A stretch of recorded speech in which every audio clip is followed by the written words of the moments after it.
You're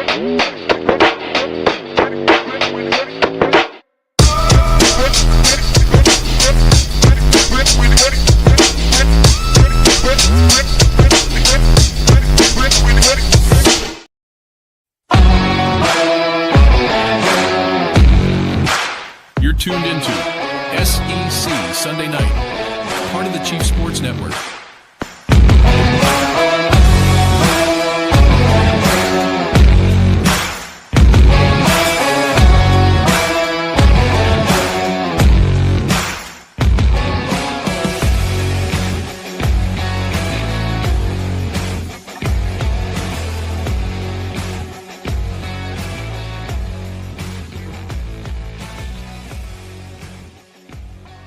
Hello and welcome to SEC Sunday Night Live on the Chief Sports Network. I'm Rob Williams. He is Craig McMichael, and we are proudly presented by HD Law. Hewitt Diamonduras Law is here for you in time of personal injury, insurance claim, whatever you need. You are a real person. You are not just a number on a stack.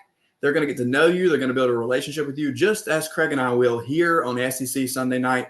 HD Law, SC.com. Talk to Brad or Dean and tell them that you heard about them right here on SEC Sunday Night. Now, we know that a lot of coaches have needed to call their attorneys this week as they finalize some contracts. And, of course, let's not bury the lead. Lane Kiffin has made the move from Ole Miss to LSU. And Lane is as polarizing a figure as we've ever seen in the sport. Some say he runs from one place to the next with no concern for who he steps on, but he isn't running from Ole Miss. He's running towards something bigger, something that actually fits the ceiling of who he is as a coach and a brand. Has it occurred to anybody that maybe he's tired of the fight to keep your head above water at a middle tier SEC program? LSU recruits itself. Adding him is like gas to hot embers that are never fully extinguished in Baton Rouge. He can build something sustainable there. Is he likely taking the job to get fired like every other LSU coach? Probably. But the potential to build a true dynasty exists only in a few places. And Craig, Ole Miss is not one of them. Let's be honest. Lane's been outpacing Ole Miss's infrastructure for years. He's been trying to build a perennial contender at a place that's not historically built for sustained national relevance. And you can only swim upstream for so long before you start longing to coach somewhere again that just hands you the oars. And that's LSU. It's one of the only programs in America where the floor stays high even during the chaos. When you don't have to beg for talent, you just decide which 5 stars you want to keep, which ones you want to flip, and which ones you're willing to let Alabama cry about. This is a place where you don't have to manufacture belief because belief is baked into the soil. The minute that Lane steps off the plane, he inherits a roster blueprint that most programs will need 5 years to assemble. And then you give that guy, the king of offensive reinnovation, the portal whisperer, the architect of modern college football chaos, you give him a program that already has championship DNA. It's not a rebuild. It's a chemical reaction. Will he probably get fired? Yes. It's LSU. Everybody gets fired. You win a national championship. You hold the trophy. You take the picture. 3 years later, somebody pays your buyout because your special teams missed a couple kicks in Starkville. But here's the key. At LSU, getting fired comes with a chance to become immortal first. You don't get that at Ole Miss. You don't get 3 Heisman finalists in a decade. You don't get the kind of depth that survives injuries. You don't get to walk into any living room and win based on the logo on your shirt. Lane Kiffin wants to prove that he's more than a clever play caller with a burner phone. He wants hardware. He wants the shot at sustained greatness that only exists at a handful of college football addresses: Tuscaloosa, Athens, Baton Rouge. That's the list. So, yes, Lane to LSU makes perfect sense to me. It's not a lateral move. It's not a gamble. It's a coach betting on himself at a program built to reward coaches who bet big. And if he hits, Baton Rouge gets loud again. Craig, happy Sunday night and welcome to the chaos. What say you, my friend? What year is it? It's 2025. I'll humor you. Okay, good. Because you're talking like it's 2015. What was Lane Kiffin's record in 6 years at Ole Miss? 55-19. 55. And as I'm ranting, I'll let you Google whatever LSU's record was within the last 6 years. Because how many coaches have they gone through? Let's see. They had Big Ed O. He got blown out. And then they had Brian Kelly. And then he got blown out. Ole Miss, yes, has been historically a fun time. It's been more about the Grove than it has been anything about the Vaught. Lane Kiffin changed that. But he also had alignment. Keith Carter was effective in that. The Grove Collective was effective in that. How has LSU done in NIL? Yeah, they did a little bit of something this year. How well did that work out? How well did that work out for Brian Kelly? Oh, I think he got blown out. You remember, you were on the Nuss bus early on in the year. But here's the thing. They have alignment. If they have one direction in Oxford, Lane was directing that ship, and he did a phenomenal job. Was it hard? Was it difficult? Yes. Did he lose games he shouldn't have last year? Yes. But it was a pinnacle year. They're 11-1. One loss to Georgia. And I think I predicted that correctly if we're looking at our sheet, that they were going to be 11-1 this year. They have an offense that can score against anybody. They have a defense that can be pretty damn effective. And yet, he gives it all away to go to LSU. Dysfunctional you, if I'm being quite honest, of where they are. Yes, you can fall out your back door Baton Rouge, and you have Houston with you, and you can have all the 5 stars you want. But that didn't seem to save Ed Orgeron's job. That didn't seem to save Brian Kelly's job. And now you're going to have Lane Kiffin going into a place without that structure. And I don't know what it's going to look like. Now, I thought I was going to get my time. I thought you were done. No, I thought I'm not done. My apologies. I'm not done. My apologies. Done. He has a blueprint, and he can be successful. And what I find most frustrating and most infuriating is I thought we expected more. We had the ESPN propaganda machine pumping him up with Ryan McGee's documentary earlier in the year, and then College Game Day just, oh, poor Lane, the calendar's against him, and it's so bad, and it's wrong. Every college football coach talks about finish. And he is not finishing. He's walking out on an 11-1 season. He's walking out on the opportunity to have Ole Miss host a playoff game and probably go into at least the quarterfinals, if not the semifinals. That is pathetic. Sure, he may win a national championship, but I'm putting it right here, Rob. He won't be there in 5 years, and he'll be fired before he even sniffs a national championship. I think that he wins at least one, if not multiple, before he inevitably leaves for the NFL or gets fired in Baton Rouge. Those are my predictions. We'll put those out there. Here, we want to hear from you guys, though. We have the chat box is open for anybody that wants to comment. If you're watching on X, if you're watching on YouTube, let us know. What do you think about these coaching moves in the SEC? I want to run through a couple of things here, Craig, before we get going, because I didn't want to bury the lead and talk about and miss out an opportunity to talk about Lane Kiffin. But it's not lost on me that the fact that we've had coaching carousel moves all day kind of overshadow rivalry week, which is one of the best weeks in the college football calendar with so many things happening. So let's run over some things really quickly. As promised, I will announce to you guys, of course, that South Carolina fell 28-14 to Clemson on Saturday. And now we'll make our run through. Are you raising your hand, Mr. McMichael, before I do the rest of the scores? Yeah, just real quick.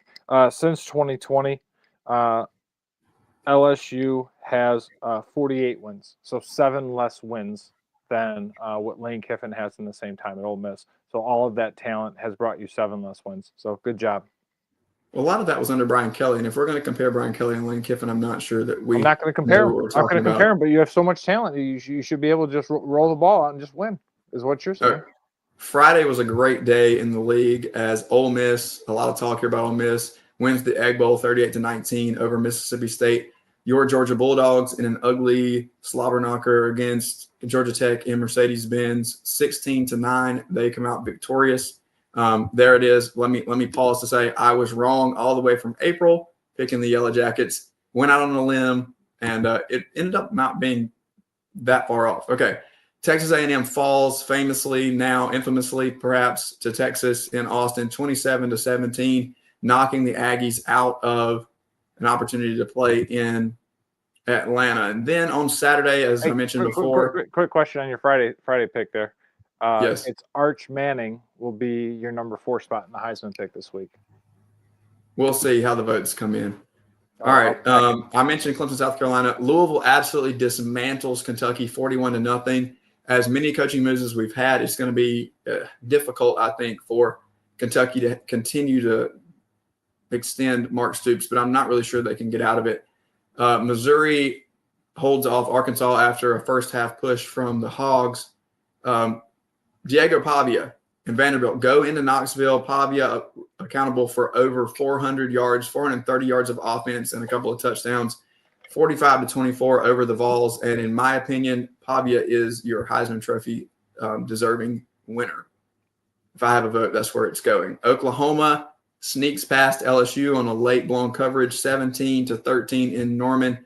Florida figures it out against Florida State, 40-21, and then Alabama, of course, in an Iron Bowl that absolutely did not disappoint, 27-20 over Auburn, setting up an SEC championship game. Alabama versus Georgia, which we have obviously already seen a few times. Five times. The Tide was were victorious already this season, and so we'll look forward to seeing what happens next weekend. But before, obviously, we get to all of that, we have a few coaching moves to go over. So scores are what scores are. Craig, I want to give you these coaches really quickly, and I want to ask you this question. And then we have some friends that we want to bring in and get their thoughts and opinions as well. So many coaching moves today. Okay, Arkansas hires Ryan Silverfield from Memphis. His overall record as a head coach is 50-25. They gave him a 5-year deal for $33.5 million. That's roughly 6.7 for all you middle schoolers out there. $6.7 million per year. Thank you very much. Auburn gets Golish from South Florida. He has a 23-15 overall record on a 6-year deal at $7.4 million per year. And then Florida hires John Summerall from Tulane, 42-11 overall, 6-year, $45 million deal, $7.5 million per year. Lane Kiffin, of course, as we said before, to LSU, and Pete Golding has already been named as the permanent replacement, moving from his defensive coordinator position to the head coach of the Rebels as they prepare for the college football playoff and beyond. Okay, so let's take Lane Kiffin out of it, Craig, for just a moment. And of the other hires, Florida with Summerall, Arkansas with Silverfield, Auburn with Golish, and Ole Miss with Pete Golding. Who's your biggest winner and your biggest loser out of that group? Biggest winner, I think, is short. I'm going to look short term. Is Pete Golding. Golding had, I think there was 5 staffers that left with Lane on the plane down to Baton Rouge. I think the players, for the most part, are going to stay intact. He's going to be able to get that bump. If he gets a favorable matchup, like, say, with a Virginia or maybe a G6, then he's into the quarterfinals, and he's going to be, I think he gets the biggest, shortest term bump. The biggest disappointment or the biggest loser is the other 3 jobs. The best we could do is American Conference coaches. John Summerall has the opportunity to be very good. He's done it both at Troy. He's also done it at Tulane. He's been to 4 straight conference championships. I get that. There's a lot of promise there. Offensively, they've had some questions with him. Golish and Silverfield, a lot of flash, not much. Did we just lose you, or is that my internet? Oh, can you hear me? Oh, okay. So Craig's good. So my biggest question, I think, with Auburn, Florida, and Arkansas, is this really the best that we can do? We talk about, the SEC being in this spot, and my biggest question, my biggest concern is you've got a guy like Ryan Silverfield at Arkansas. The biggest thing with him is Memphis was the best finance program in the American Conference and probably in the G6. They got big FedEx money out there. Yet he comes in to a team that was 12-2, was at the Cotton Bowl, and is never able to replicate those wins. He does a good job in the American, but is never really able to kind of elevate that. Now he's going to go to Arkansas. Arkansas is a difficult job. They're at the bottom tier. They were Ole Miss. There's where Mississippi State was. They were, at those different places. Arkansas also has a challenge with their NIL. Despite being the home of Walmart and being the home of Tyson Chicken Money, they've had a real difficulty leveraging the portal and really, adjusting NIL. My biggest question with Silverfield, is he the right guy? Is he most effective to be able to carry on and take Arkansas to that next level? Probably there are a lot of questions like that with Drink at Mizzou, and Drink has done a very good job. They've leveraged NIL. They've been able to leverage the portal. If Silverfield's able to do that, hey, I could be wrong, but again, disappointing. The interesting one for me is Alex Golsh, who went to Auburn. It was funny. Auburn played in the Iron Bowl last night. Golsh and USF played in the played and beat the crap out of Rice last night. And Golsh in his press conference is like, the family and I, we've got to take our time. We've got to kind of figure out what's going on. We've got to look to the future. And then like 9 a.m. this morning, John Cohen is talking about, hey, we're looking at going to this next level. I'm just going to call it. It's BS on this part. Golsh got a nice deal from Arkansas earlier in the year. Wes Pruitt gave him, shout out to our boy Wes Pruitt, was confirming that hire, takes the deal back to Auburn, and then Cohen does this under wraps. The last one is Summerall. Summerall, I thought, was going to Ole Miss. I thought he and Lane were kind of tied there. If Lane went to Tulane, he was going to Ole Miss. He goes to Florida. Summerall is a defensive guy.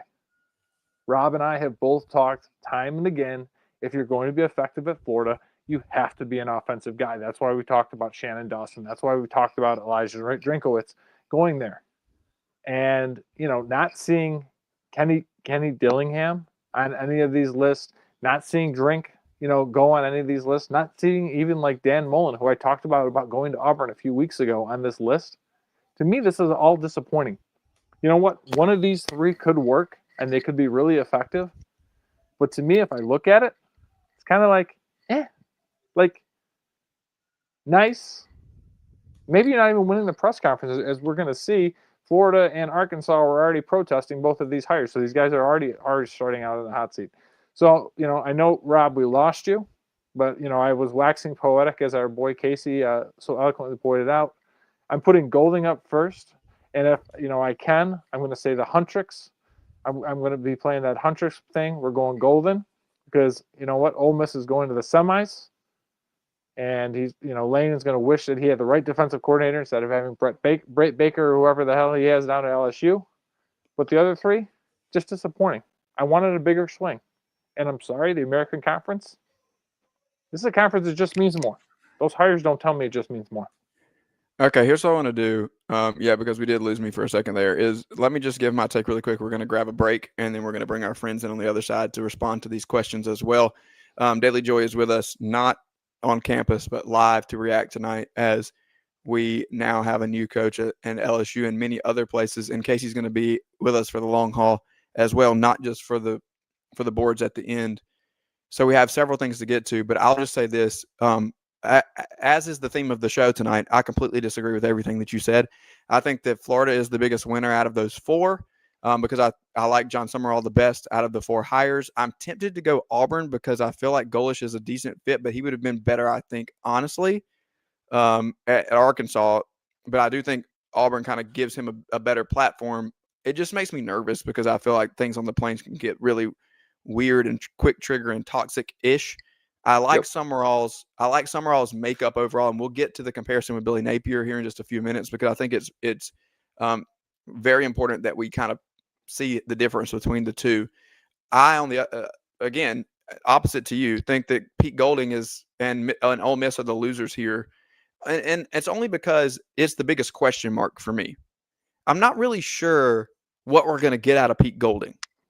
I don't know what his capabilities. You mean to tell me what we're going to get out of Ryan Silverfield? You know what you're going to get out of Alex Golsh. I know what I'm going to get out of them from a head coaching perspective. Yeah, I know what their MO is. When it comes to Pete Golding, we don't really know. And also to your point about the short term, he's kind of operating on what is the staff. When you take significant members off of the staff and you're going into college football playoff, you're going to have deficiencies. Yep. And it doesn't matter. It doesn't matter how you slice that. And so I don't know who he's going to add to that staff for next year to fill those spots out. And I don't know how he's going to operate when he has to manage the entirety of the organization and not just the defense. I think that he does a great job defensively. And I think if he's smart and makes the right hires, I could be completely wrong, and this could flip around, and Ole Miss could be the winner, as you said. But right now, I have way too many question marks, and I just think it was maybe one of the most shocking things of the day that Keith Carter pulled that trigger as quickly as he did. All right, we're going to jump aside and get a break here really quick. Quick question for the break. Yes. Just to take it back to the scores, because I know you love the scores. Yes. I was 9-1 in my picks this week for week 14. What were your picks? My picks were somewhere lost in the middle of the break, and we have so many people in the comments tonight. I would love for you guys to continue to chime in on who you think are the winners and the losers in terms of the coaching moves. This is SEC Sunday Night Live on the Chief Sports Network. We'll be right back. At TriFit Physical Therapy and Performance, we believe true health and peak performance start with personalized care. Whether you're an athlete recovering from injury or just chasing your next personal best, we're here to guide your journey. With expert coaching, hands-on therapy, and transparent cash-based pricing, you get the care you need without the insurance red tape. One client drove 100 miles just to see us and said it was worth every mile. Contact us at trifitperformance.com or 803-353-5619. TriFit Physical Therapy and Performance, where recovery meets results. When playing sports, you want a coach that will fight for you.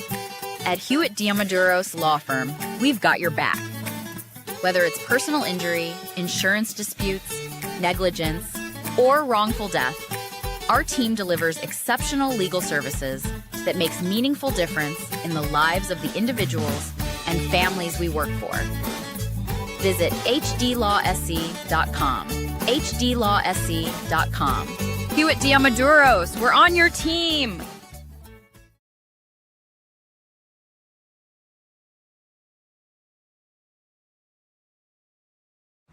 This is SEC Sunday Night, part of the Chief Sports Network.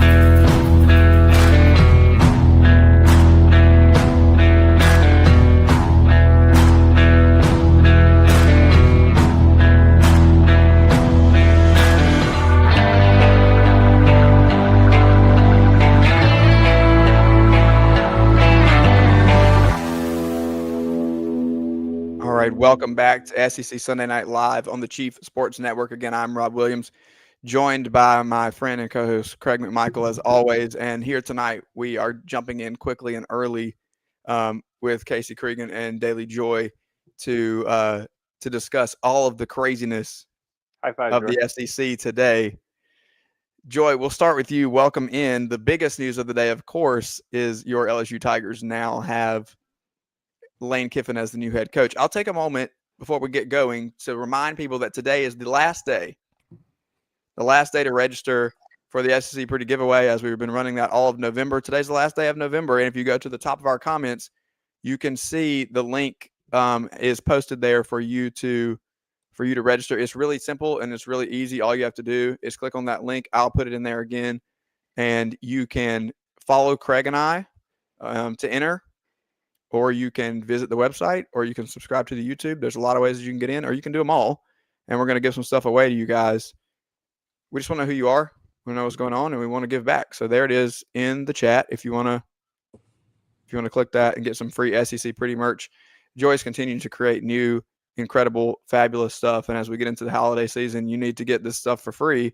And it's just and as you wear it around, everybody's going to want to know where it came from. And they're going to go to scpretty.com and they're going to buy stuff for themselves and for their loved ones and for everybody else so that we can be decked out.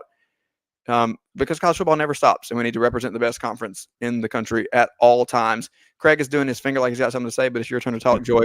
Let's hear about what's going on in Baton Rouge. How are we feeling? I feel great. I mean, I am going to go to bed. I'm going to sleep well. I'm not going to bed like angry or mad or frustrated like Craig will tonight. I'm going to sleep. I'm going to sleep peacefully and aware of the fact that, I now have a coach that can breathe and coach halfway decently, unlike Brian Kelly could for the last 3 years. So yeah, I'm happy. I understand why Ole Miss fans are mad. I think they have a right to be mad. I understand. I think this all could have been handled better. Yeah. But I find it so ironic that people want to pile on us LSU fans and want us to take on this identity that like, this isn't okay. I'm like, we've thrived in the villain era every single time we've been in it. Nothing that will not change now. I think, Rob, you said that it was a match made in heaven. It really is. Like, y'all already didn't like us. We just decided to bring on a coach that you also didn't like. That's who we are. It's who we'll continue to be. And if I was some other schools not named Alabama or Georgia, I would be worried too, if I'm being honest. I don't know if it's like Oh, here we worried. go. I don't know. Listen, I am not going to Take a deep breath, Craig. I mean, I don't think you've taken a solid deep breath. I'm gonna go grab a drink. Can I am. y'all play nice while I'm gone? I don't know. Can Cheers. your network? Put that Can away, I just Casey. say that I love Casey's ACC pretty outfit tonight? What? Casey's I don't know what you're beautiful. talking about. I would Casey build has a brand around Casey just to He is sell. not. He has on way too much orange, and this is the only. We need that's me the on only this work. episode. This is the only Craig episode is. when he kind of has to. No, you're a guest. You get the middle. But Yep. team right side, you know. Yeah, it's a we're little team thing right side forever. for me and Joy. So That works. No, and here's the thing. Lane is going to do a fantastic job. He's going to embrace the villain era, and that's what LSU is going to be. What I have a problem with, and it's not LSU, it's the way Kiffin handled this the whole deal. Craig, I completely understand your point. Yep. Here's the issue I have with what you said 5 minutes ago, which Okay. you were talking about the other hires, and you're over here saying, I'm so disappointed they're weak hires. Well, if Yep. they would have swung for the fences and tried to get coaches that were in the playoff, they would have hit the exact same timeline that Lane Kiffin hit. And you would be complaining about the same different people. Or would you? Or is it just really easy to hate Lane Kiffin because he has been the villain in college football for years and years and years? And it's really easy to say, okay, we're going to continue hating him forever. And then he's going to a school that we also don't No, like. I think it's no that has because a lot of resources. what I think it's easy to hate on Lane Kiffin for is I am one of the biggest Lane Kiffin apologists and slappies. But the fact that you're leaving Until now. 11-1, the fact you're leaving now 11-1, being in the playoff, yeah, I agree with you. You know what? And it's different for Summerall. It's different for Eric Morris going to Oklahoma State because it's not intra-conference. But when you're now leaving for your biggest rival, you know what? Again, kudos to LSU. It's a hell of a hire. First of I'm all, sure we're not that- their biggest rival. That's not the facts. One of two. Okay, if it's not Hail State, then who is it? I do not think we're one of Ole Miss's biggest rivals. McNeese. Okay, let's talk about this for just a minute. Let's talk about it for just a minute. Who's to blame here? Because I don't think it's Lane Kiffin. I think it's the calendar. And if we want to listen to the Not goat, the Nick calendar. Saban, That is such a scapegoat. Or you must be on ESPN's payroll with Saban and Herb Street if you think how would I they be on got the calendar. ESPN's payroll when they're half the reason that we have the calendar set up the way that it is because it maximizes the dollars for them the way that it's set up. We don't need 2 signing periods. We don't need a transfer portal in the middle of the playoff. I don't understand. Why do they overlap? That makes Rob, I no think that sense. there's a couple villains. I think you can partially blame the calendar. I think that the timing of it all is crappy and it doesn't work out well for any head coach. And we should that change it. wants That's to that leave. point blank. That just makes sense for us to change it. I And then we completely wouldn't agree have with to you. fire coaches early. We could let it play out and there wouldn't be all this pressure to hurry up and get I a new completely coach agree. in. I think there's a couple villains in this. I don't think there's one singular thing to blame. I don't think you can solely blame the calendar. I don't think you can solely blame Lane Kiffin, and I don't think you can solely blame Keith Carter. I think there was probably error in every single part of this situation. What did Carter do? I think Lane Kiffin saying he wanted to leave and take a better opportunity. Anyone in any job in America that was presented with a once in a lifetime opportunity is more than likely going to say yes to it. When your mentors are telling you to say yes to it, you're going to do that. At the same time, that means that you're sacrificing walking away from the program that you've built. That's part of it. Keith Carter probably wasn't thrilled with that decision and didn't make things easy on Lane in making the decision. So I think it was the perfect storm of chaos.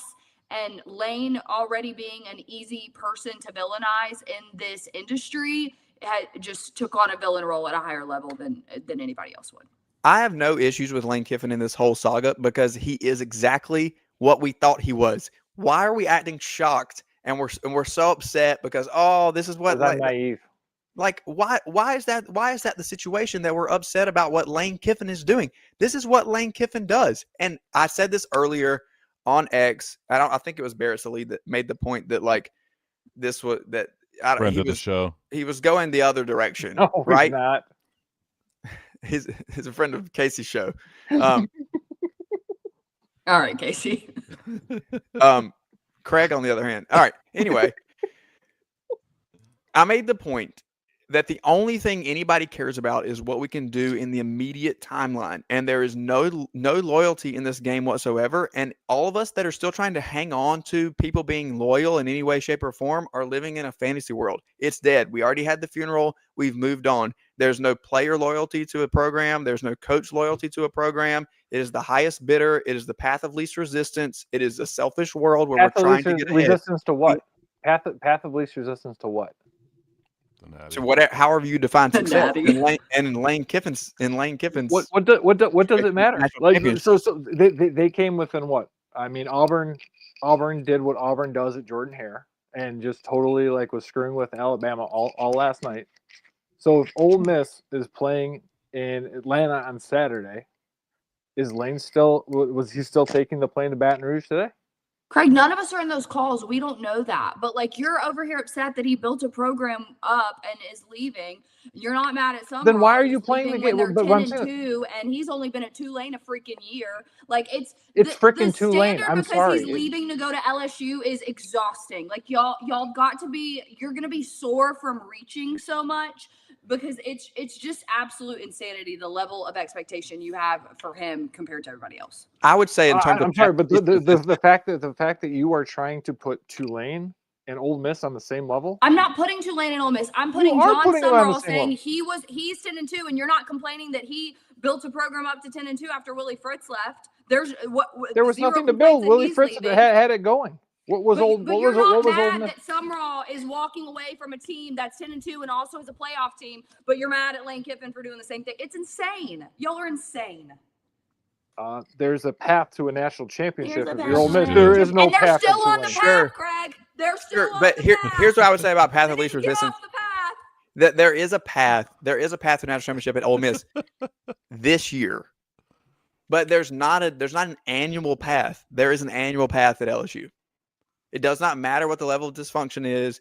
There's always a path to a national championship at LSU, just like there's always a path in Athens, just like there's always a path in Tuscaloosa. And that's why I said that and just like there's always a path in Columbus. There's only a couple of places where this happens year in and year out. And Ole Miss is just not one of them. And eventually these college coaches have enough on them as it is. It is an insane struggle for them to recruit high school, to recruit the portal, to recruit their roster, to manage NIL, to have a GM that they're working with, to have the calendar in the way that it is. You have to prepare for this game while you're out here doing this thing. And there's no time off for them. And if you go home and spend time with your family or your kids, then you're probably going to get fired because somebody else was working during that time that you went and took care of the people that mean the most to you. It is not a profession for anybody who is weak-minded and anybody who wants to take an hour a day off. And I think that's going to be that's going to be. And eventually that gets tiring. You need as many advantages as you can get, and so that's why Lane Kiffin's headed to LSU, and he had no choice but to do it right now. How about another advantage? Sucks. Go ahead. Just high school recruiting. He just completely put that on the back burner because every single kid that grows up in Louisiana wants to go to LSU. And now he just completely is going to do what Mac Brown used to say and put that fence around Louisiana, and every kid is going to want to go, especially offensively, but both sides of the ball, and even depending on who he gets for recruiting coordinator. It doesn't really matter. He obviously is going to go outside of Louisiana too, but every kid. Gone are the days that Travis Etienne's coming to Clemson. Gone are those, Trevor Etienne's going to Georgia. That's not happening anymore. Those kids are all going to stay home because now Lane's there, and that's one less thing he really has to focus on. Yeah, and he does it now. He's not fighting with everybody else in the transfer portal every year. Yep. Like it's Rob, you mentioned it earlier. Like he might have just been tired of treading water because that's what you have to do at Ole Miss. He was going in the portal every year and just piecing together rosters and it's mercenaries and there's no culture, and you just have to have this like F everybody, let's go out here and and it's then us you're against sitting, the and world, he's sitting like here type talking of about it mentality. like this was supposed to be a rebuilding year from them. They returned 2 guys, and he had to go into the portal to get everybody else. Like he's having that level of success at Ole Miss, and he's not going to have to do that at LSU. Like No, he's not. Quarterback He's not. from He's not. Ferris State. And I'll give you a shout out because who was the director of player personnel that went from Ole Miss to LSU like 2 years ago? Was Austin Thomas? Yeah, Austin Thomas, and then Lane also brought his GM in. And again, I think he's going to have Frank Wilson there. I know he was meeting with him in the office. Frank is staying. Yeah, right. And that's the thing is I think that has been the missing piece for Lane. If you look at Ole Miss, right, is like that high school recruiting. So it is going to be like rocket fuel going to LSU, and it's going to be interesting to see how he's able to leverage that portal. But like I said, the part that I'm frustrated about is where he was at, and that he's kind of leaving it. Yes, But you can be frustrated with that, but you're like, I don't think it's fair to take your frustrations and then say, okay, and he's going to be fired in 5 years. Like, I don't know I don't think that's necessarily fair to do. You can be frustrated with where he's at, but like to compare him to Brian Kelly's tenure in Baton Rouge is a nightmare. It's a completely different athletic director. It's a completely different president. These are guys that went in and hired him. And we can talk all day long about dysfunction. The reality is LSU is completely fine if you're having off the field antics as long as you're winning. Ed Orgeron won a national championship. Like it's not, that's the part that, again, everyone wants to go like, oh, we should bring back Coach O. And I'm like, y'all forgot 2020 and 2021 happened. But like, right. If you breathe well and love this place, it will love you back. Ed Orgeron proved that.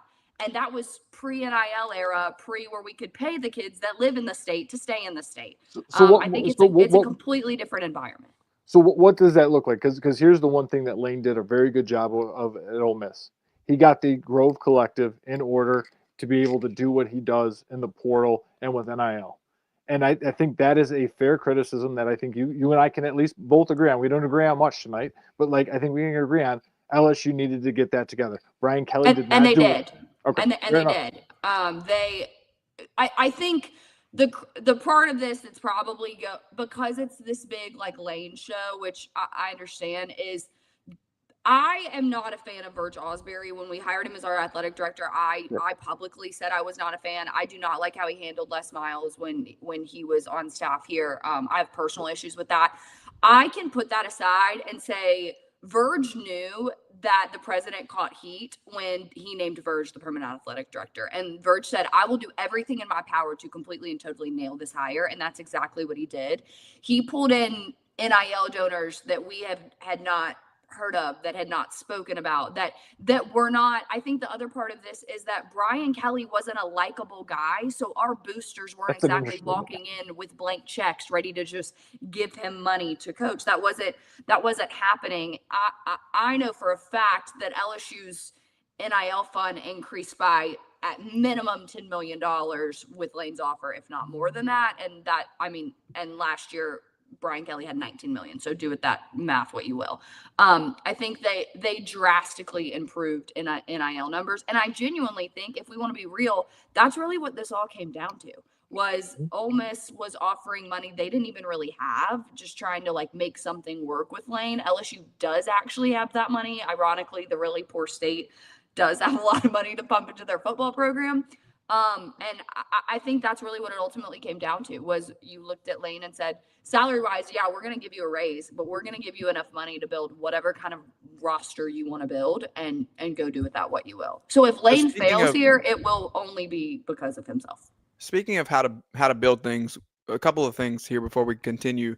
It's 8:39 on SEC Sunday night here live on the Chief Sports Network. Daily Joy of SEC Pretty is with us. And if you want to win some SEC Pretty merch for free, the link is there in the comments. And it's also in my bio.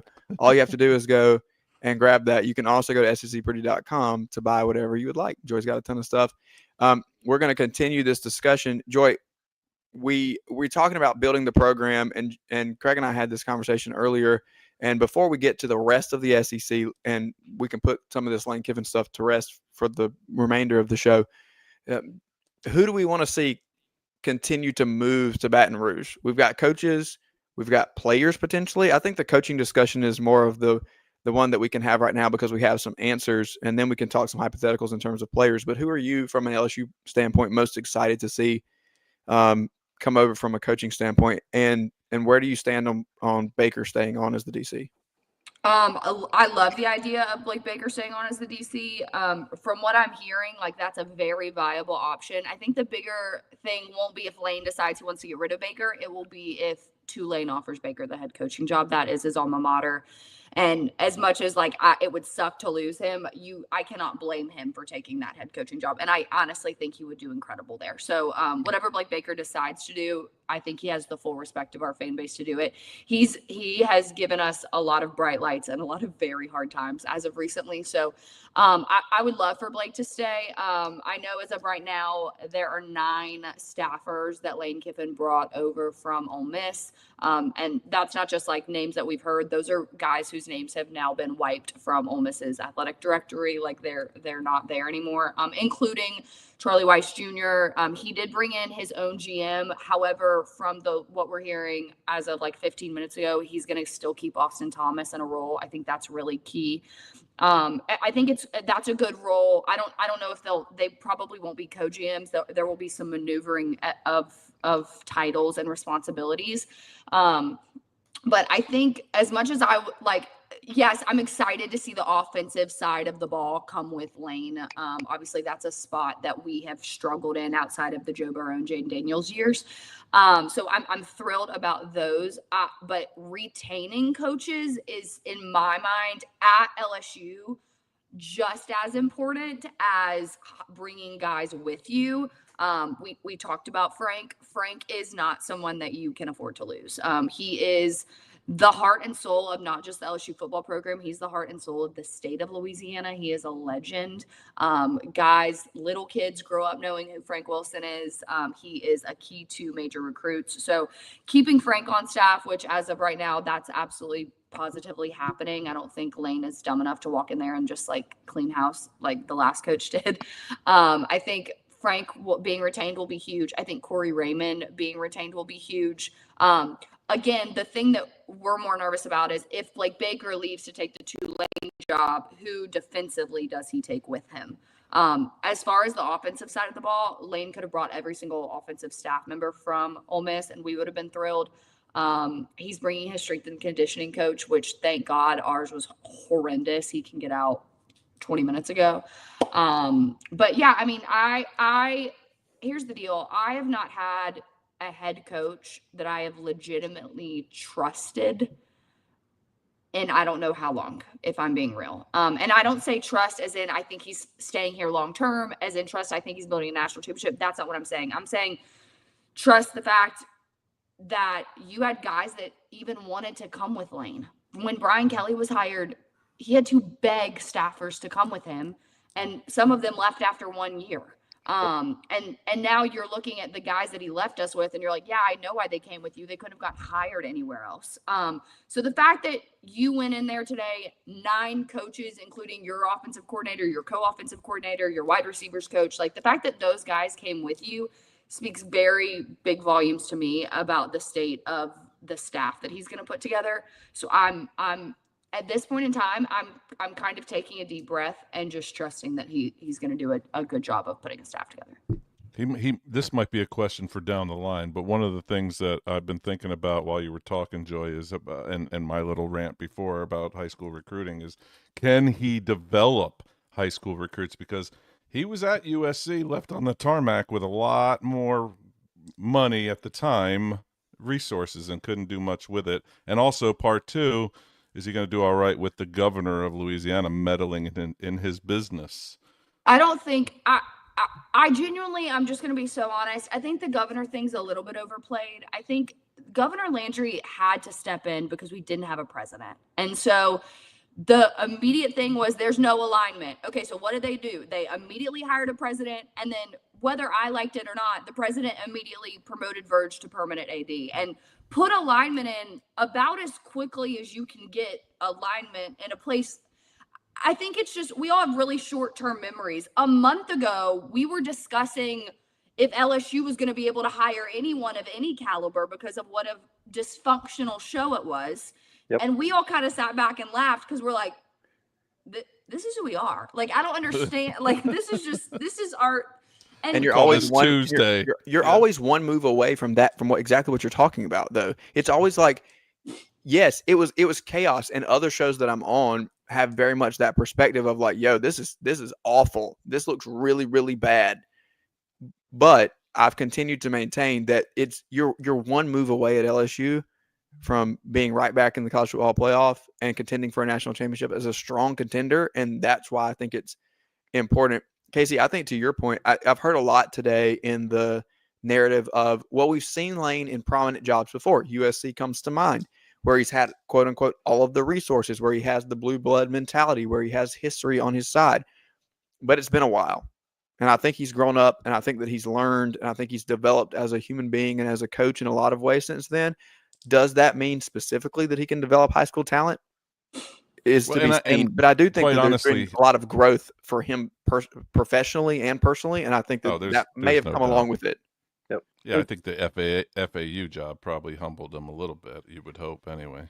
Right. And I think he is aware of his strengths and weaknesses, and I think he can sit here and go, okay, that might not be my strong suit. I am really good at going to find talent in the portal, but this state breeds high school talent like nothing else. So I'm an idiot if I let these guys walk out of the state. Also, I know I won't keep my job if I do that, because the state of Louisiana we all know that, like, we'll riot if you let too many guys out of the state. And so I think, again, this goes back to Rob, you saying he's being more mature. I think we're seeing a different version of him. He is going to have to look around and say, like, if I can't recruit high school talent, I have to put coordinators and position coaches and the Frank Wilsons of the world that do know how to develop and grow talent, because you can't let guys in the state of Louisiana walk out and go to competing schools. And the question will be, is his ego too big to do that? Does he think he has to do it all on his own? And that's a fair question given his track record and what we know about him but I also think that you can't be successful in these types of roles without that level of an ego. So it's kind of 6 one, half a dozen the other. Like, you got to kind of have it. But he relied upon Golding a lot. Like, Golding, like, one of the good things that he did at Ole Miss, he was a recruiter, right? And like, that's where the shark emoji comes from. You know, Lane would always put the emoji of him catching that big fish. I think he has relied upon that. What I think is really interesting with Lane going to LSU is now you're going to have the Saban blueprint in Austin, Baton Rouge, Alabama, and Tuscaloosa and Athens. So to me, right there, like, that's going to change that recruiting calculus within the SEC and kind of, shift that power dynamic. And I think that to me is what is going to prove most interesting. Speaking of other schools, Craig, you mentioned kind of what we would consider, I think, the top tier.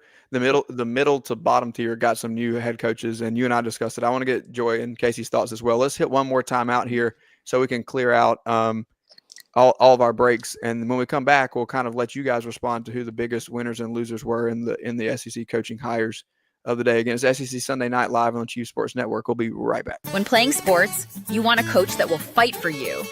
At Hewitt Diamaduros Law Firm, we've got your back.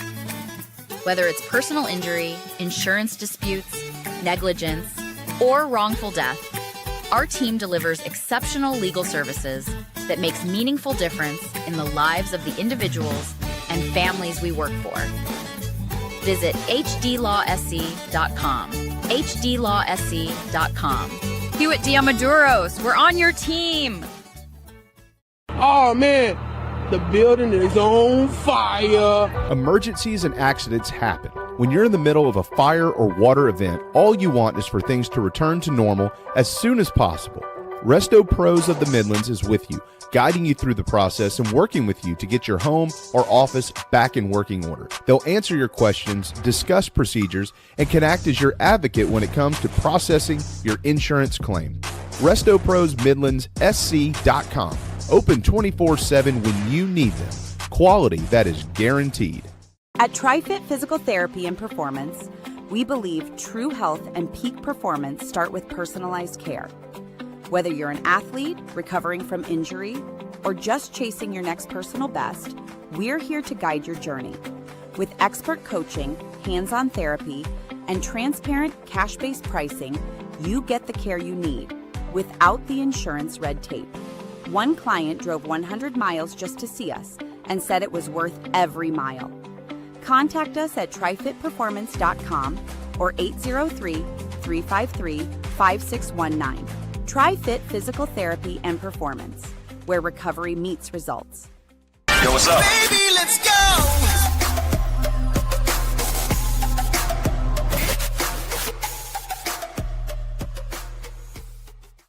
This is SEC Sunday night on the Chiefs Sports Network.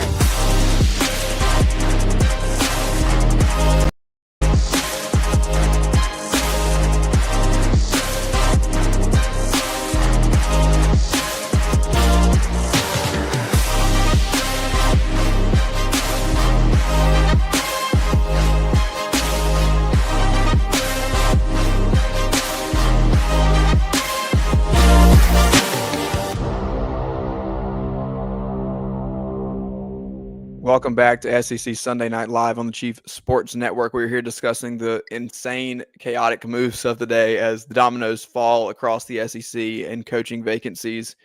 We've discussed at length the Lane Kiffin move to LSU, but there are several other moves across the league that occurred today as Alex Golesh was hired at Auburn, John Summerall at Florida, Ryan Silverfield at at Arkansas, and then also Pete Golding replacing Lane Kiffin in Ole Miss. So winners, losers, mid hires. Are we moved by these decisions? Joy, Casey, chime in and give us your thoughts. Casey, take it away. I've talked a lot. No, You're not moved, or you don't want to talk. No, I mean, I like the Alex Golesh thing, and I think I follow USF because I lived down there in Tampa for 12 years, and Jeff Scott was obviously the coach before Golesh. So to see what Alex Golesh did and what he inherited, and I just think that he's going to breathe some life there. He's an offensive guy, right? Offense is exciting.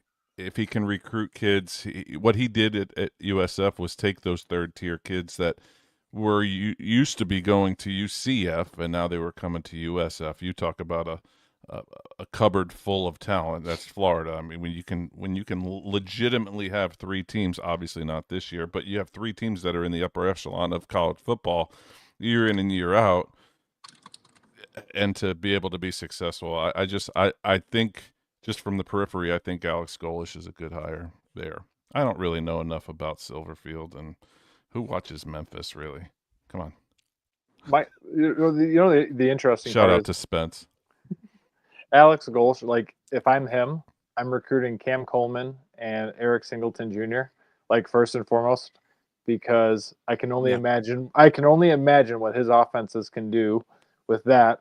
Now we'll see if they actually have a quarterback or not, but those two guys I know will help. But I will say, we do like to poke fun at Auburn quite a bit.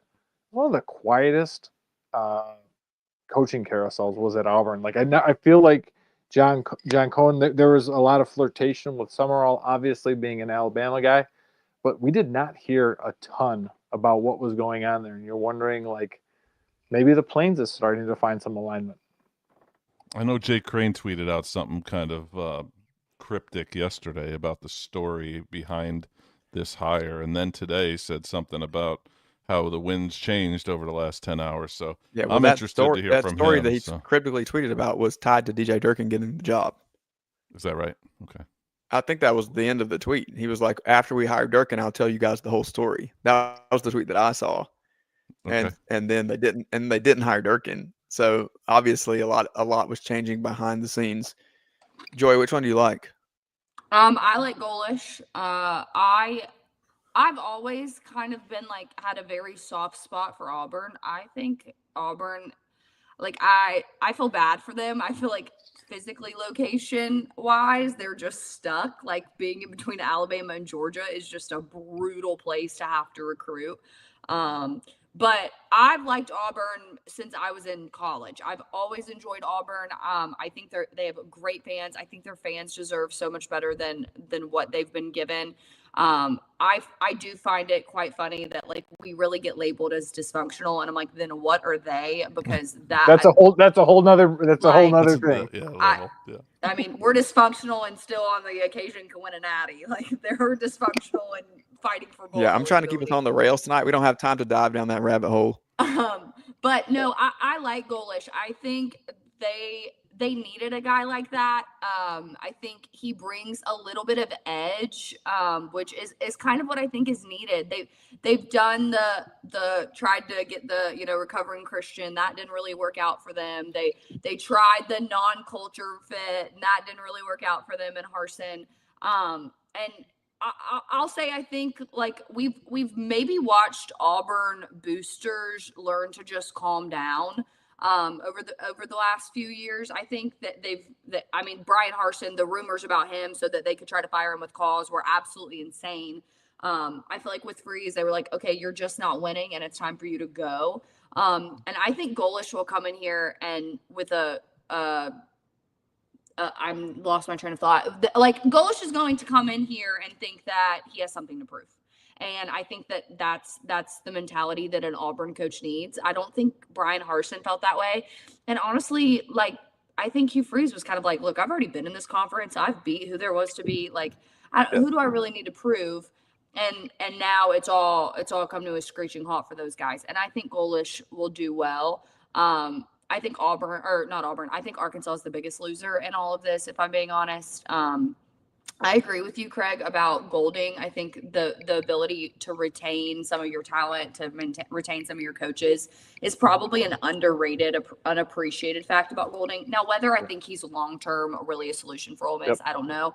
I also think because of how drawn out their coaching search was, the best guys on the board were gone when it was time for them to really decide if they were going to make a hire. And so they probably made the hire that was smartest for the program at the time in Golding. But I mean, the fact that Arkansas fans were planning protests, they're very unhappy. I mean, they're Tennesseeing and Shianoing their hire. There's already a lot of uproar about their athletic director and how poorly of a job he's done in the college football playoff committee. I just think the whole thing is kind of a disaster at Arkansas. You mentioned how much NIL money they have. I know for a fact Walmart has completely cut ties with their NIL, doesn't give them a penny. And so I the only reason I said that too was because you saw the Walmart logo yesterday on the field. So yeah, like now you their automatically logos are still assume, on right? there, but like all of the family members of Walmart that went to Arkansas aren't even involved in the organization anymore. Yeah. One of my really good friends, her husband is on staff there, and he was like, we haven't received a check from them in years. So they'll give to like random programs and random like honors colleges, but they do not give to really athletics at all. And Mr. Tyson is a great golf buddy with Cal, and so a lot of that money is getting diverted. Yeah, Tyson money is mainly going to basketball. So yeah, I just think I think Arkansas boosters and Arkansas NIL donors are over it, and they don't have any faith that they're going to get a hire that's worth financially supporting. And this day and age, if you're not getting any financial backing from outside donors, you've already lost. You're 5 years behind. Arkansas, it feels like they're playing catch up, and they needed a hire that was going to like get them right back in it. I had heard some names that I was a whole lot more impressed with. I really think they took the biggest L on this one, and they're going to continue to be a bottom tier SEC football program and really bottom tier college football program. Take the conference out of it. This was, I feel like, a really big whiff on their part. So is this a stepping stone for Silverfield? I mean, how did they get that? How did they get him? Like, what did they say to him in an interview for him to say, you know what? I love that vision of where we're going, Mr. AD. I mean, not Maya check. He's if I'm being so honest with you, Casey, having been to Memphis and Fayetteville, I mean, just those two places like that's enough to get me to leave Memphis. Is it a step up to Fayetteville? Okay, right. Fayetteville is beautiful. Like, it's not Fayetteville, I think, is a great place to live. I also think like we can talk poorly about Arkansas and their performance over the last few years. The reality is they're still in a very good conference, and they do have we don't talk about it enough, probably a pretty good recruiting field. They do have to compete, obviously, with Texas and Louisiana, but they have their state that they could lock down. So it's not, that's what's so interesting is that it's not I don't think Arkansas is a bad job. I think their leadership has done such a poor job of putting them in a position to succeed that it makes it less attractive to those of us who support programs that whose athletic directors and leadership do put them in a higher tier. Speaking of their leadership, we'll be back Tuesday night with a special after the college football playoff rankings reveal with managing editor of the college football department at Last Word, Tony Siracusa, who will be on the press conference with Hunter Yurchek, who is the athletic director at Arkansas, for those of you who do not know. And we'll be able to kind of try to dissect whatever tomfoolery comes out of his mouth and the direction that they're going with this penultimate college football playoff ranking before we prepare for next Sunday night's final rankings. He loves that word, by the way, Joy. He thinks he's pretty by using that word. But I will say, like with your that was a clever way to cut me off. Continue.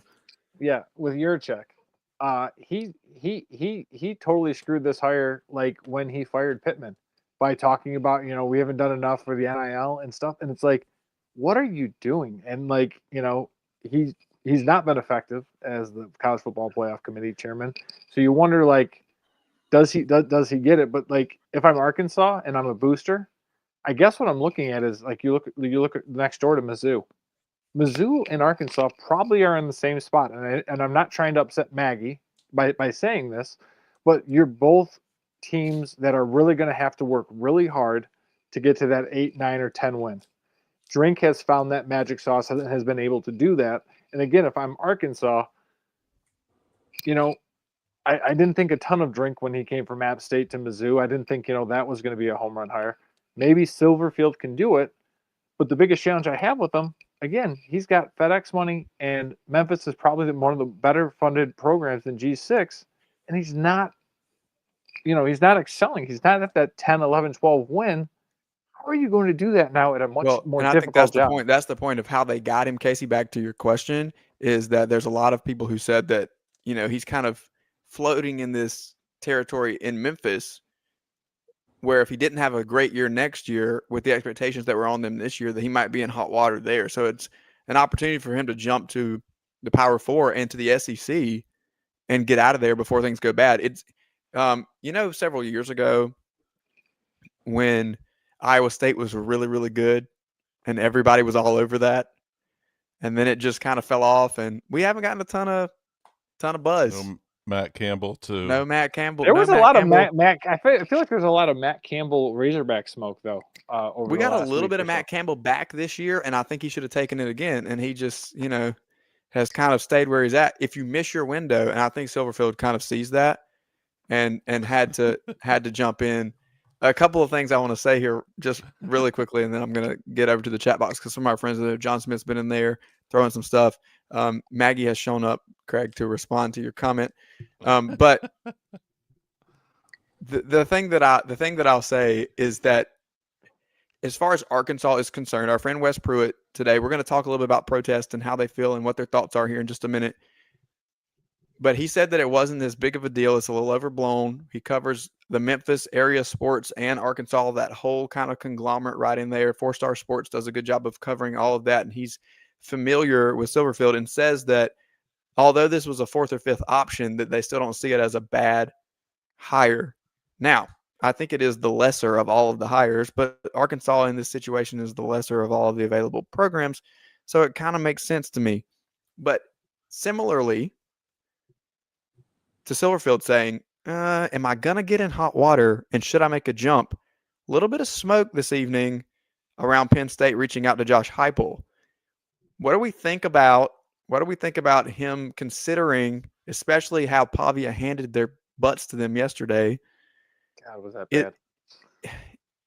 If you go back and look at Heupel's time in Knoxville, although there have been some highlights, and they were able to get over on Alabama, there have been some misses as well.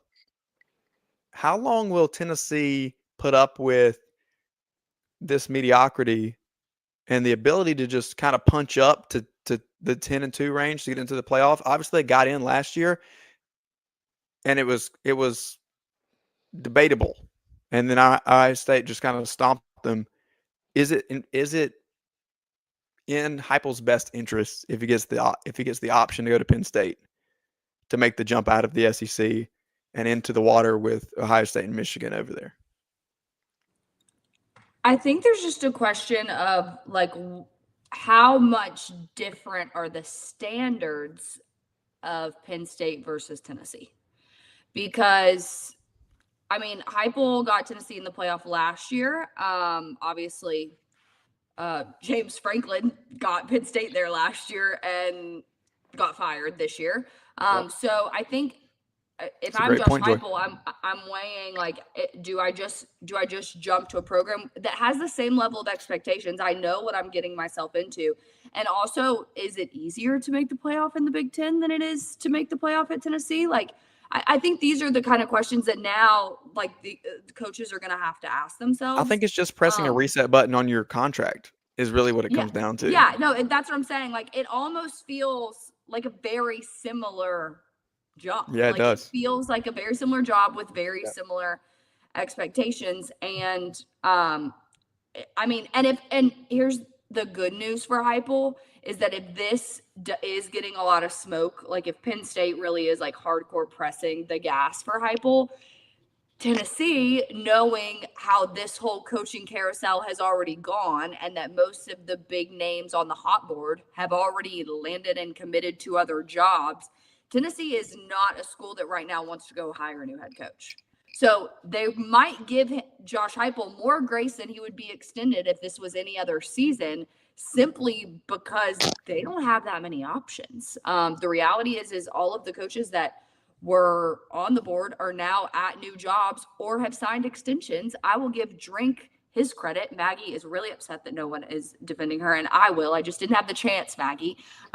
Drink was a big name that was all over the coaching carousel and mentioned for a lot of other jobs, and he chose to stay at Missouri and build something at Missouri. Clark Lee is choosing to stay at Vanderbilt, signing an extension. Kurt Signetti signing an extension. Who is Tennessee going to go get? So they're going to give Heupel a lot more grace this season than he might get any other time, simply because they don't have any other options. Matt Campbell. Could you go grab Bob Chesney instead of letting him go to UCLA, which is arguably a worse job than JMU? Yeah, but like I guess that's my question. Brian Kelly's available. But please, is Josh Heupel really that like underperforming at Tennessee? What was Tennessee in like the 10 to 15 years before Josh Heupel? Heupel has been right around that 8, 9, 10. You know, he had the college football playoff. Sure, he hasn't beaten Georgia, but he's 500 against Alabama.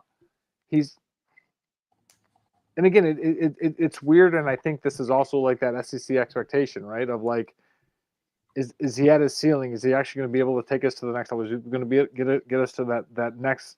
You know, is he going to be able to get us to the quarters or the semis? And I would argue like this is probably the biggest challenge for David White. Is like, do we stay status quo? And I mean, Rob, you and I both, I think, had Tennessee at 6 or 7 wins because of the disaster that was the offseason with Nico leaving. 7, yeah. Had some challenges. Yeah, they got to 8-4. And sure, it was disappointing, but like it was probably better than what most of us thought. So I'm having we're not Tennessee fans, though. I mean, we 100%. Listen, I and I'm that's not a diss at you. I'm telling like the reality is like, well, we don't know who Craig is a fan of because he changes it from week to week, but this is also true. This is also true. But the reality is I think for the most part, all of our fan bases have expectations that have been set by recent history. Tennessee's fan base does not have that. They have expectations that were set, you know, hundreds of thousands of years ago, and they still expect to be competing for a national championship every year. So it really does depend on who you ask. Let me put you point this out, and I'll put my shocker statement of the night here. South Carolina has more recent history that has formed expectations than Tennessee. The Steve Spurrier era was only 10 years ago, and Tennessee won a national championship in 1998. Not saying South Carolina won that, but the expectations for South Carolina to compete to go to the SEC championship game were 10 to 15 years ago, as opposed to what almost 30 years ago, which formed Tennessee's expectations of where they're supposed to be. So, yeah, it's been a little while. All right, here's a couple things I want to point out because we got our friends over here in the chat box, and we have a ton of stuff happening tonight as there's a lot of people in there. I want to remind you that if you want to win that free SEC Pretty merch, that's also in the chat tonight. And if you want to grab that link, it's there. It's also in the link in my bio. I'm disqualified, so you all can win. I'm winning. Right. I'm winning currently. So because I can't pick a team. Joy said you're out. Casey's. I'm gonna have to call the embroider and have him switch up the conference if Casey wins. And I need it. All right, big look. size Maggie too. wants to This know is if a she's big missed her head. drink apology. Maggie, I will lead off Maggie, by I saying, gave it to you. He got $11 million.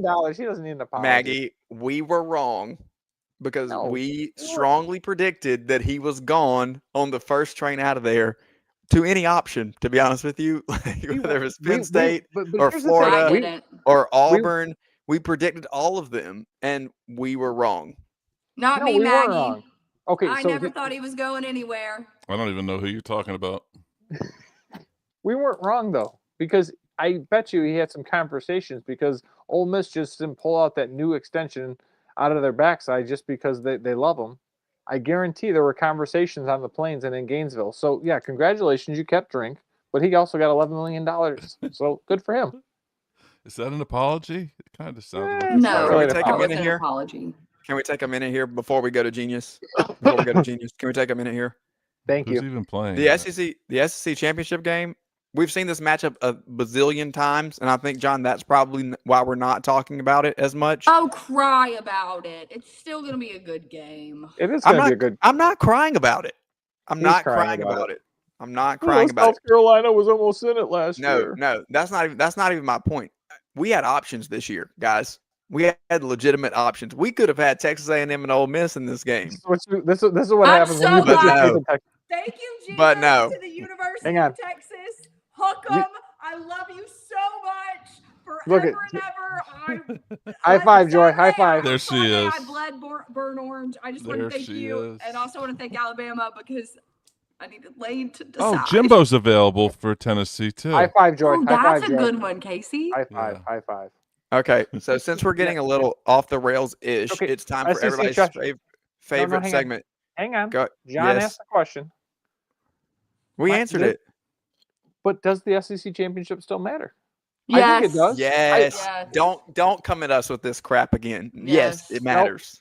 It matters so much that on SEC Sunday night, it took John Tweet Sports to get us to mention it an hour and 12 minutes into our show. Okay, it's not our fault that the craziest coaching carousel in the last 10 years happened to happen. Don't use facts to skew my argument, Joy. And here's the point. Here's the final point we need to make of seriousness tonight before we go to it just means more genius. No seriousness. This world that we are in, dictated by the calendar, causes us to ignore the product that brought us together in the first place. If the games are why we're here, if the games are the most important thing, if the games are why we have passion, if the games are why we tune in, why we tailgate, why we show up, why we're all here to discuss this in the first place, why in the world did I read the scores and it took 30 seconds and then an hour and 15 minutes later we brought up the SEC championship game and everything in between was about who is going to get hired, fired, and moved around in staff positions, and we have not talked about one pass, one run, one big stop, one turnover, nothing. We have talked no game material. And it's not just us. It's everybody in media across everything. You get a couple of snippets of highlights on ESPN and everything else. And then it's back to Marty Smith, watching him age like paint drying on the wall as he stands in the lobby trying to get an answer out of Lane Kiffin. Hey, in the words, fire everyone. In the words of MBG, fire everyone. Whoever wrote this agenda clearly did not care about the games that were happening on the field. Why? I don't know. Ask the guy who wrote the agenda. Rob, I will say that I think a lot of the games this past weekend dictated the coaching carousel. So it all is relative. It all plays a part. But that's the reality stupid. is and some of us would rather not. That some of us would rather not talk about Georgia and Georgia Tech. Do you understand that we only get We only get 14 weeks of this. You, of all people, understand it, Joy. You've been on a different campus every week.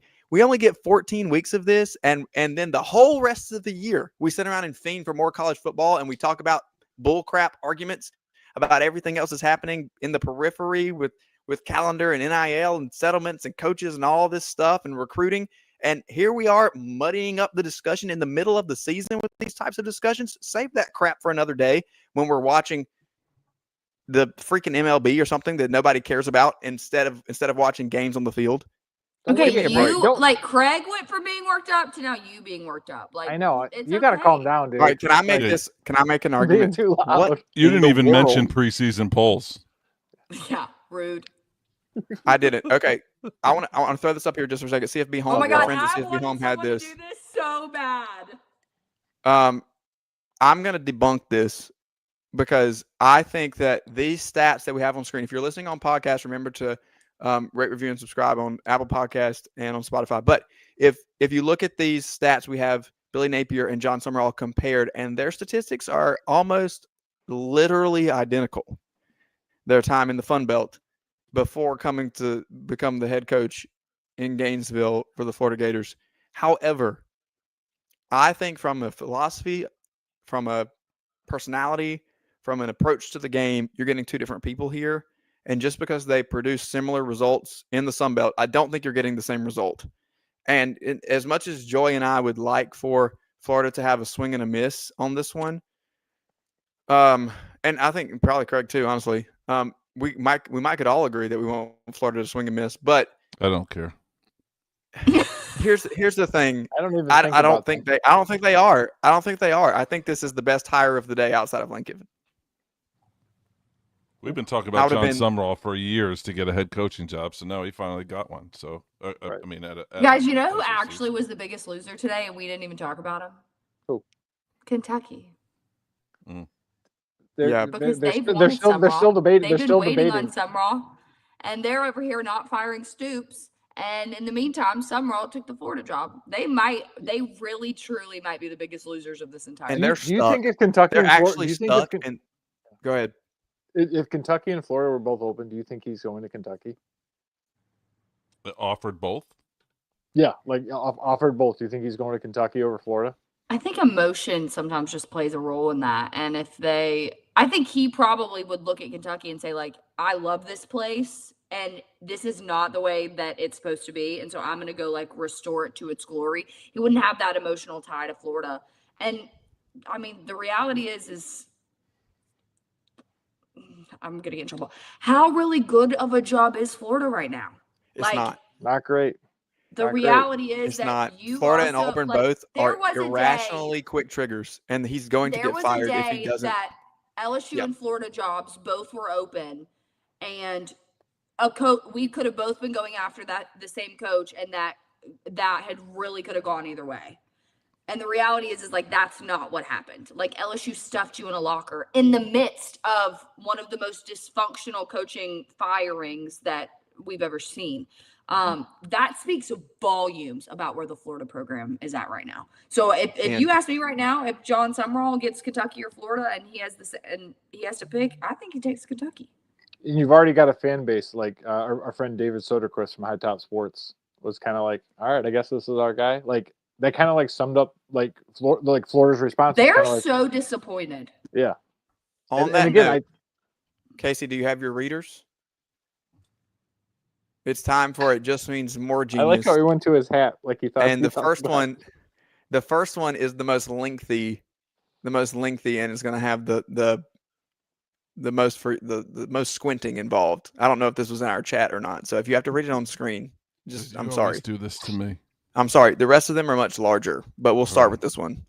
Thank you. I apologize for my This is good producing. slow internet that's lagging as I put these images up. Who put you in charge? All right. I thought these posts were actually pretty good because of all the coaching carousel. So we'll start with obviously the main one. Lane Kiffin is begging Florida to let him be their head coach, says MBG. So this one comes to us from Gator Coop. Is he a South Carolina fan too? Interesting, and in my opinion, very likely to be true. That's always great when they start that way. Always. Theory on why Kiffin still hasn't announced. Obviously, we're a little dated here, but it's currently 2:35 Eastern, 1:35 Central, and we're all wondering, when is Kiffin going to make this decision? Reports have come out saying that he's waiting on the results from the Iron Bowl, but I think no. What's really happening? People think Scott Strickland and Gary Condren, yep, is that his name? Don't know what they're doing, but they know exactly what they're doing. By giving Kiffin a Strickland deadline, the ball is in our court. Kiffin is desperately trying to get in contact with SS right now, begging to let him sign the MOU. He knows he doesn't have any more time for games, and he needs to lock down his dream job. This Summerall BS is all just a smokescreen to give Kiffin time to save face. Yeah, I can't see the rest. So this is perfect. message board geniuses mixed with freezing cold takes. It's all in one. It's a day old swing and a miss. It is a swing and a miss, and it is as cold as ice. A day old. Gary Condren is the #1 booster at the University. I thought it was Florida. Condon. Yeah, I know. I read it wrong. No, not you, Casey. Rob I know, but I thought it was Condon. Oh. So I'm like, is it Condren? Yeah, I know. Yeah, Rob was like, who is that? That's who that is. Yeah, that was he me. pulls the purse strings of the entire athletic department. Yeah. So is Kiffin going to Florida? Confirmed. I don't know. We haven't seen anything about it. Does LSU real quick. Yeah. Does LSU play the Swamp next year? You learned if you just add confirmed after everything, people will believe you. There you go. Exactly. Is LSU at the Swamp next year?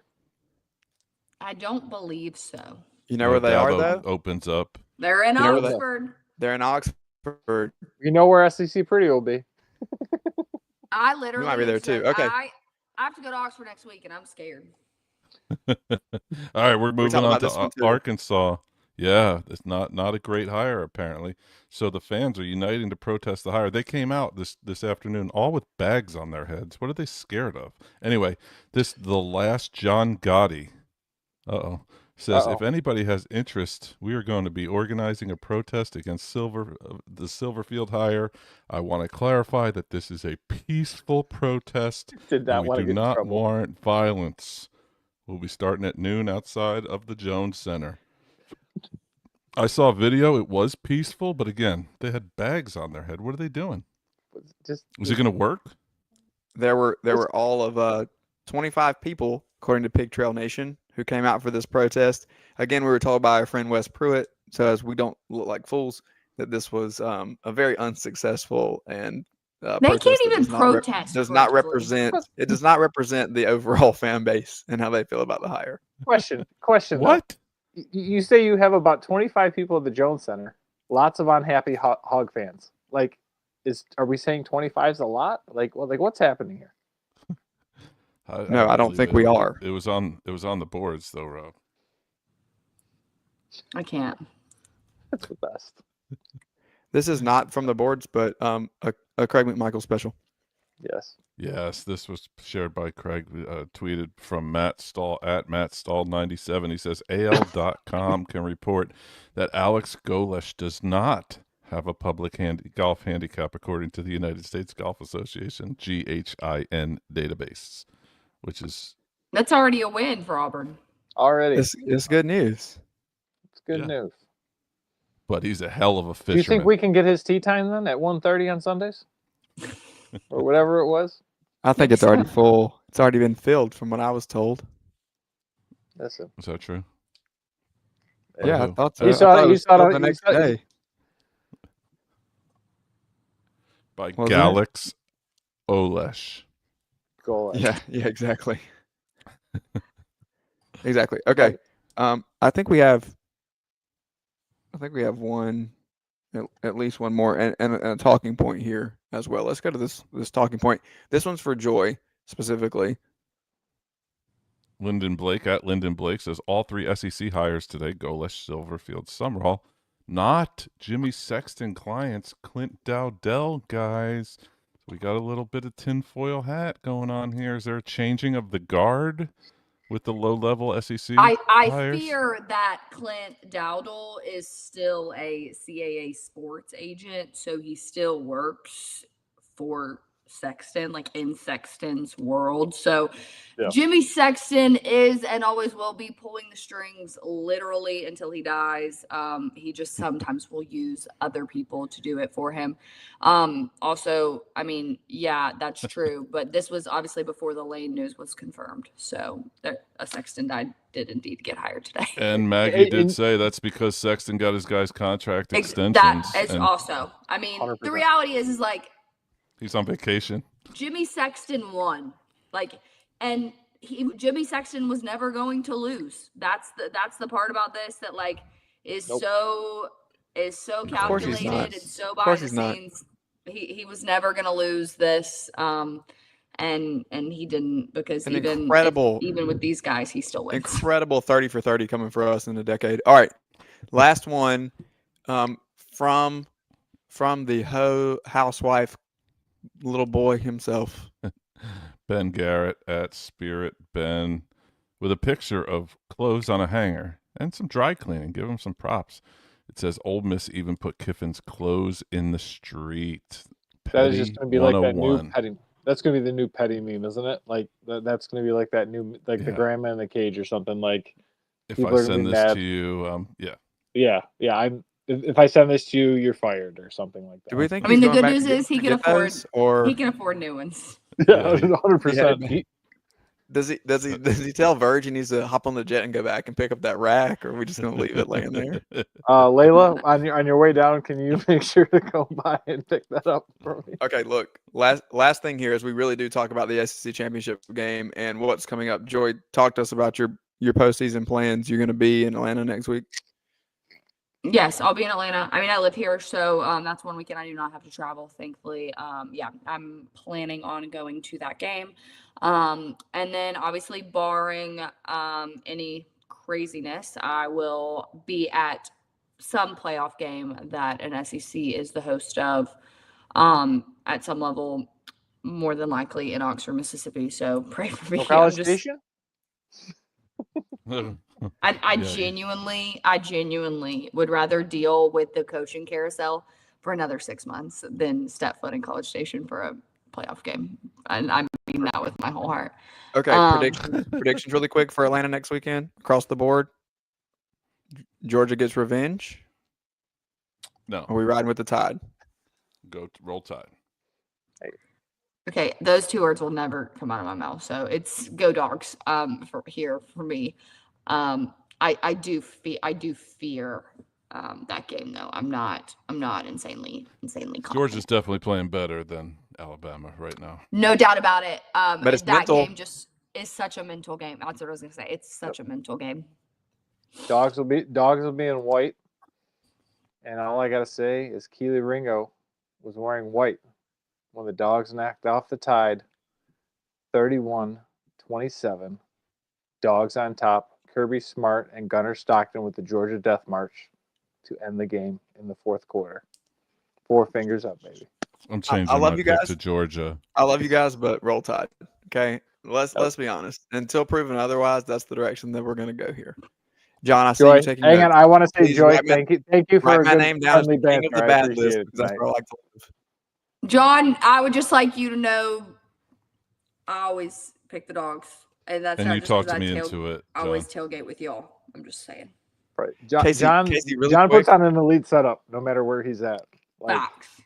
Casey, just really quick, thoughts on Virginia Duke, and if are we talking Go lacrosse? Hoos! I thot we were.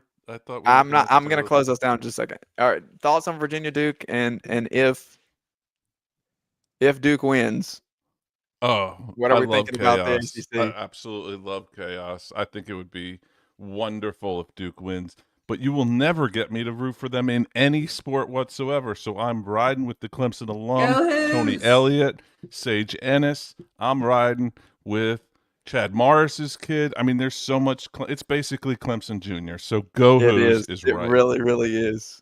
It really is. We'll see if my screen will show it. Bull City, baby. Bull City. We're going Duke all the way, and I want the chaos. I want as much chaos as possible. But I will say this: like what is chaos. Bull City? Durham. Yeah, whatever. Get with it. Come on now. I don't even know what. Do that you is. even South, bro? Apparently not. I didn't know it was Bull City until he. If this was the Duke Virginia lacrosse game, I'd be all about Okay, this. But fun fact: I went to Coach K basketball camp when I was in high school, and so I have a little soft spot for the Dukies in my heart. But fun fact: he anyway, still wears his penny to bed. Fun fact: his wife nearly hit me with a car.